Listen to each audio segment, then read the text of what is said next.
Next are the ischemic heart disease manifestation. इसमें सबसे पहले एंजाइना आ जाता है। Angina means chest pain due to coronary artery narrowing या स्पाज्म, बट इसमें नेक्रोसिस नहीं होता। अब 3 टाइप्स हैं, स्टेबल, वेज़ोस्पास्टिक और अनस्टेबल। स्टेबल में 70 या मोर देन 70% एथेरोस्क्लेरोसिस होगी, एक्लूजन होगी आर्टरीज की ड्यू टू एथेरोस्क्लेरोसिस, और एक्सर्शन पर पेन होगी, रेस्ट या नाइट्रोग्लिसरीन से रिलीव हो जाएगी। ईसीजी पे हमें एसटी डिप्रेशन मिलेगा। वेज़ोस्पास्टिक में कोरोनरी आर्टरी का स्पाज़्म हो जाता है और ये रेस्ट पे भी पेन होती है। इसको हम वेरिएंट या प्रिंज़मेटल एंजाइना भी बोलते हैं। इसमें हमें ट्रांसिएंट एसटी एलिवेशन मिलती है। इसका रिस्क फैक्टर जो है वो टोबैको स्मोकिंग होती है। हाइपरटेंशन और हाइपरकोलेस्टेरोलेमिया नहीं होते। और इसके ट्रीटमेंट में फिर हम कैल्शियम चैनल ब्लॉकर या नाइट्रेट्स देते हैं, क्योंकि इसमें स्पाज़्म हुआ होता है आर्टरी का।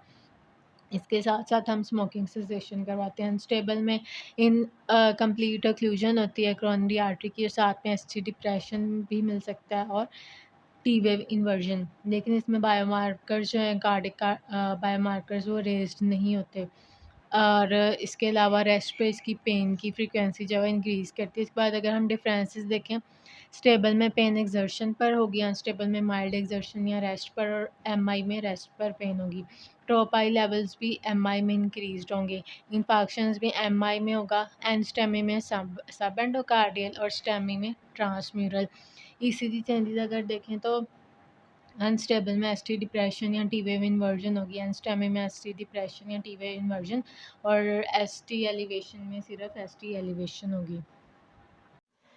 Next is the coronary steel syndrome. इसमें क्या होता है कि जो कोरोनरी आर्टरीज़ का ब्लड है ना, वो डाइवर्ट होकर दूसरे एरियाज़ ऑफ बॉडी में चला जाता है, जिसकी वजह से कार्डियक इस्कीमिया और इन्फाक्शन हो जाता है। अब इसमें जो है फार्माकोलॉजिकल स्ट्रेस टेस्ट में हम ये करते हैं कि हम कोरोनरी वेज़ोडाइलेटर्स देते हैं, तो इससे नॉर्मल वेसल्स तो डायलेट हो जाती हैं, लेकिन जो मायोकार्डियम की वेसल्स हैं वहाँ पर हमें इस्कीमिया शो होता है। तो इस तरह से हम फार्माकोलॉजिकल स्ट्रेस टेस्ट करते हैं।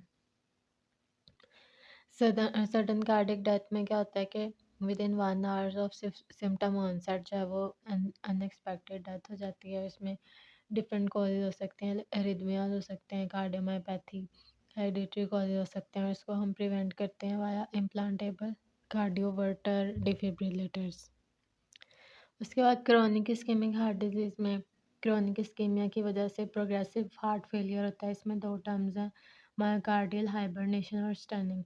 स्टनिंग में होता है कि एक ब्रीफ एपिसोड होता है एक्यूट इस्केमिया का, और उसकी वजह से transient left ventricular systolic dysfunction हो जाता है। जबकि हाइबरनेशन में क्या होता है कि क्रोनिक इस्केमिया होता है और उसकी वजह से लेफ्ट वेंट्रिकुलर सिस्टोलिक फंक्शन होता है, जो कि रिवर्सिबल होता है।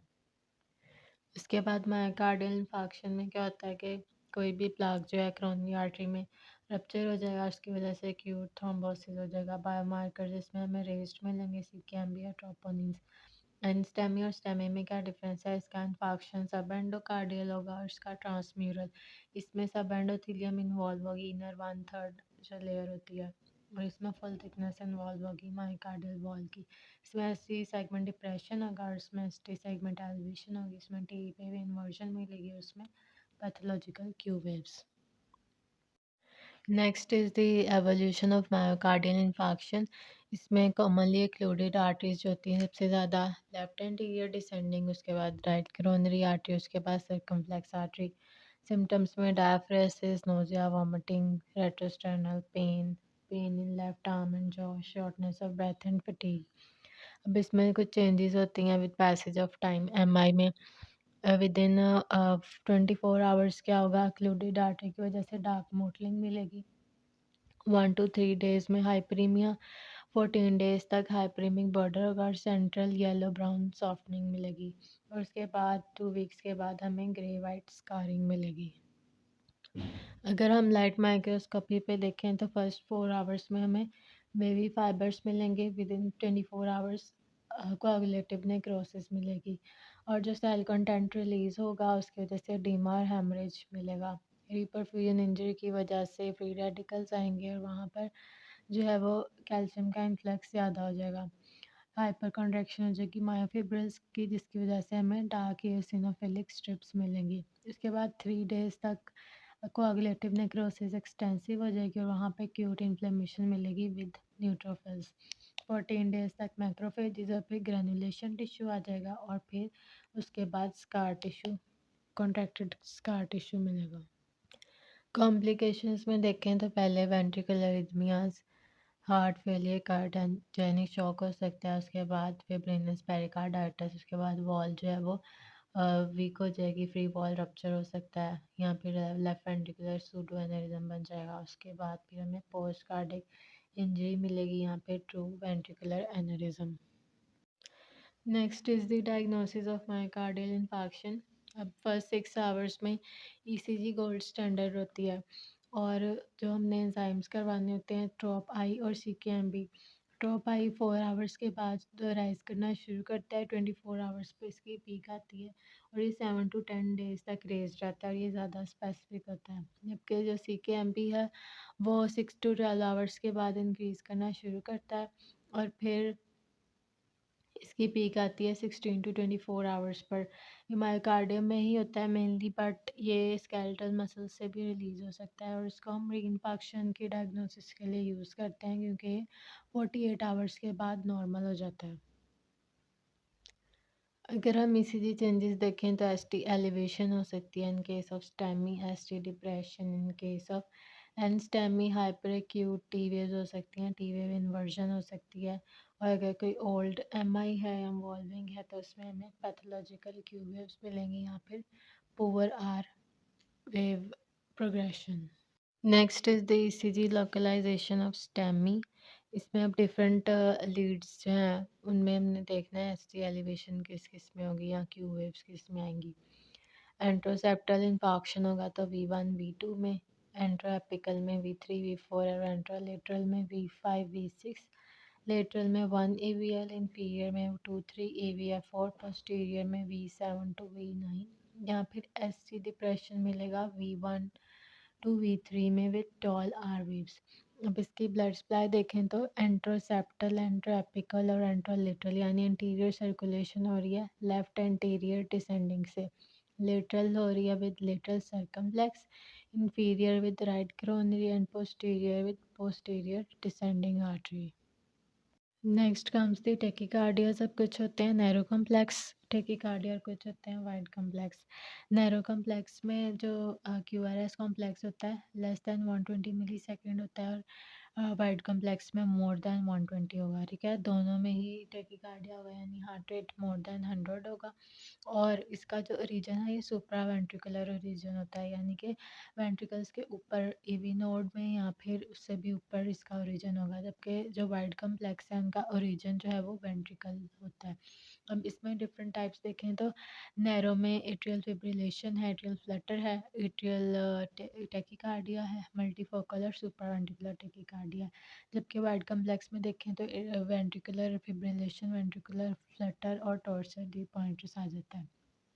सबसे पहले अगर हम एट्रियल फिब्रिलेशन और एट्रियल फ्लटर को देखें तो एट्रियल फिब्रिलेशन में इरेगुलर रिदम मिलेगी हमें और विद एब्सेंट पी वेव्स। ठीक है, और इसमें जो रीजन होता है रिथमोजेनिक एक्टिविटी का वो होता है इन दी लेफ्ट एट्रिया जहाँ पर पल्मनरी वेन का ऑस्टिया होता है वहाँ पर।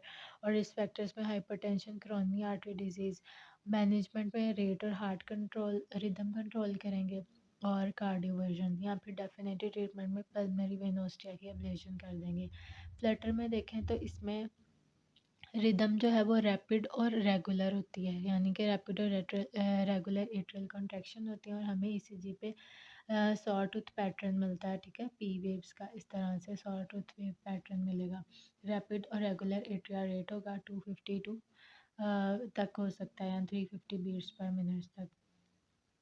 इसके अलावा इसका ओरिजिन जो है रिथमोजेनिक एक्टिविटी का होता है राइट एट्रिया में जहाँ पे ट्राइकस्पिड एनुलस होता है और उसमें भी सेम ट्रीटमेंट होता है, रेट और रिदम को ही कंट्रोल करना होता है।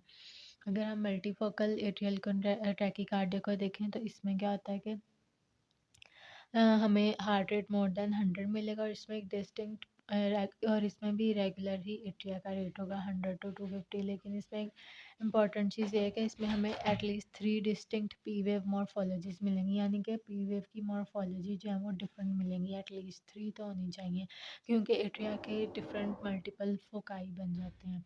और इसकी एसोसिएशन सीओपीडी, निमोनिया या हार्ट फेलियर के साथ हो सकती है। और अगर हम पैरोक्सिस्मल में देखें, सुप्रावेंट्रिकुलर टेकीकार्डिया, इसमें भी वही है कि हार्ट रेट मोर देन 100 होगा, नैरो क्यूआरएस कम्प्लेक्स होगा, रिदम रेगुलर होगी। और इसमें जो इम्पॉर्टेंट चीज़ है कि इसमें सडन ऑनसेट और टर्मिनेशन होगा टेकीकार्डिया का, ठीक है, विद नैरो क्यूआरएस कम्प्लेक्स, क्योंकि इसमें एक रिएनेंट ट्रैक बन जाता है एट्रिया और वेंट्रिकल के दरमियान, ज़्यादातर ये एवी नोड में बनता है। सडन ऑनसेट पाल्पिटेशन और डायफरेसिस या लाइट हेडेडनेस मिलेगी। टर्मिनेशन में हमने क्या करना होता है, एवी नोड की कंडक्शन को स्लो कर देना होता है वाया वेगल मैनूवर्स, या फिर आईवी एडिनोसिन इलेक्ट्रिकल कार्डियोवर्जन कर सकते हैं अगर पेशेंट जो है वो अनस्टेबल है। और डेफिनेटली ट्रीटमेंट में हम कार्डियो कैथेटर एब्लेशन कर देंगे। उसके बाद है वुल्फ पार्किंसन वाइट सिंड्रोम। ये एक रेयर कंजेनिटल सिंड्रोम है। इसमें क्या होता है कि एट्रिया और वेंट्रिकल के दरमियान एक एबनॉर्मल पाथवे बन जाता है बंडल ऑफ कैंट का, जो कि एवी नोड को बाईपास कर देता है, जिसकी वजह से हमें क्या मिलता है कि रैपिड अपस्ट्रोक मिलता है, स्लर्ड अपस्ट्रोक मिलता है क्यूआरएस कॉम्प्लेक्स में। ईसीजी पे हमें देखें तो हमें कैरेक्टरिस्टिक डेल्टा वेव मिलेगी, पीआर इंटरवल शॉर्ट मिलेगा, क्यूआरएस कॉम्प्लेक्स वाइड मिलेगा, और हार्ट रेट नॉर्मल भी हो सकता है और इंक्रीज भी हो सकता है। ट्रीटमेंट में हम जो है प्रोकेनामेड देंगे, और इसके अलावा हम एवी नोडल ब्लॉकिंग ड्रग्स को अवॉइड करेंगे। Next are the wide complex tachycardia. इसमें भी heart rate more than 100, wide complex का मतलब मोर देन 120 मिलीसेकंड होगा, क्यूआरएस कॉम्प्लेक्स। और इसमें ओरिजिन जो है वो वेंट्रिकुलर एरिथमियास, यानी कि वेंट्रिकल से ओरिजिन होगी बिलो दी एवी नोड।